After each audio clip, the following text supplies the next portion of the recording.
Okay, Assalamualaikum hai korang. Hari ni yang ni untuk hamper 200. Okay, hamper 200 pun kita akan dapat biskut belis, salted egg cookies, ni kacang belis lagi, kisses, biskut Julius, potato chip, Cadbury, Mr. Potato, cereal.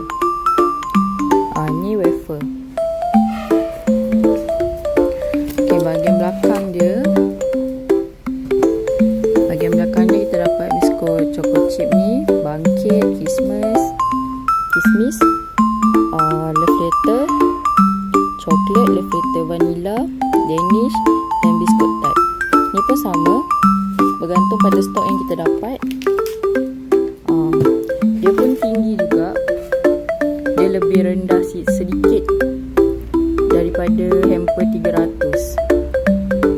Ni mungkin dalam 149 macam tu lah tinggi dia, ataupun 1445 lebih kurang.